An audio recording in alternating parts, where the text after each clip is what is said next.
Here's a world map. Everything looks good, as it should. Of course, in an ideal world, not the world we live in.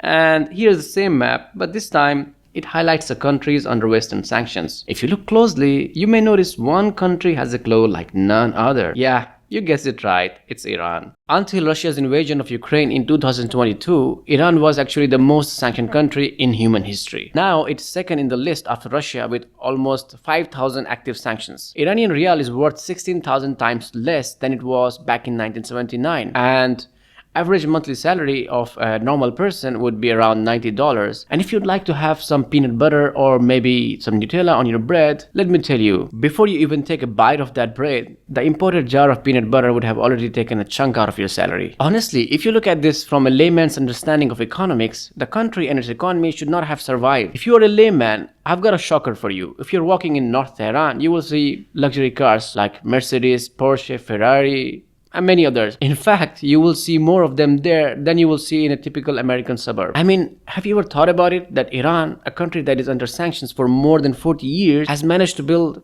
advanced healthcare system and produce, top quality researchers and scientists every year. This is Sight Unseen with Sharique. Let's go to the unseen side of Iran's resilience under sanctions.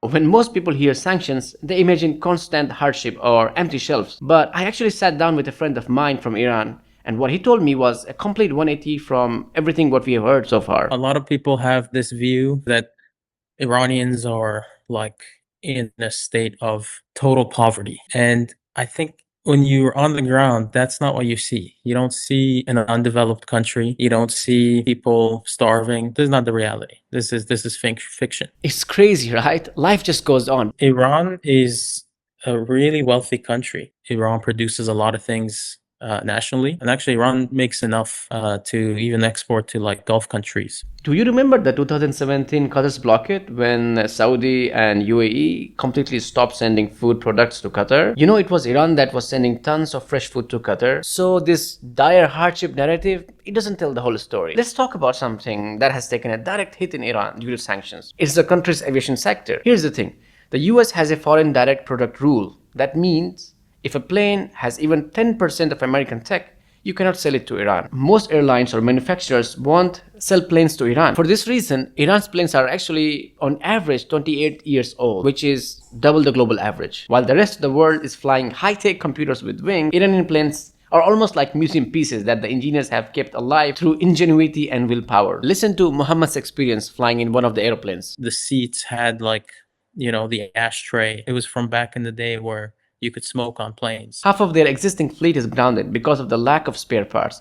So how did they manage to fly the other half? In the aviation world, they use a process called aircraft cannibalization. What happens is that they have specialized hangars where they bring aircrafts that cannot fly anymore. They become donor planes. Engineers would take out every usable bolt, sensor, and engine part that can be used to maintain active fleets. You can think of it as reduce, reuse, and recycle on a massive scale. That's also quite environmental friendly. What's really surprising is that Iran has 12 to 15 airlines. There is also what you can call as unscheduled diversion. Since Iran cannot buy planes through normal channels, so they have to come up with some crazy ways of acquiring them. So a shell company registered in a neutral country like Madagascar or Armenia would register the plane, and then the plane will fly here and there a little bit. After that, the plane will take a flight somewhere near Iran. While the plane is near the Iranian airspace, the pilot will say that, oh, there is a problem in the plane, they have to just land it. And the nearest landing airport happens to be in Iran, most likely Tehran. Once on the ground, the aircraft is given a grand welcome into the local fleet. This is a cool scheme, but hey, they don't have a choice. According to reports, since 2015, at least 66 aircrafts have been added to Iran's hangars this way. It seems like we've been talking about some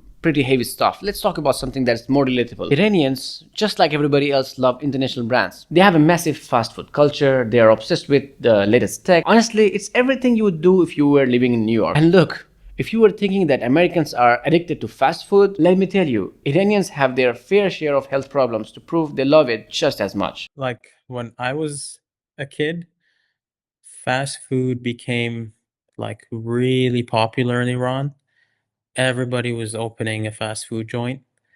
And I think that really damaged people's health. But here's a twist. Since real US franchises are not allowed to operate in Iran, Iran has become the world capital of bootleg brands. You cannot go to a real McDonald's, but you can definitely go to McDonald's. There is Pizza Hut, ZFC, and even Subway that uses the exact same yellow and green logo. The same thing goes for the tech. It's not actually that difficult to buy the latest MacBook or iPhone in Tehran. I mean, it's going to be expensive, but you can always find it. You might be also wondering how Iranians get their hands on luxury products, branded stuff, or let's say iPhone or MacBooks, or even other mobile phones that is available outside of the country. Here's the thing, Iranians have been merchants for thousands of years. There are like deeply ingrained skills and roots that people just are able to activate and able to transport goods in and out of the country,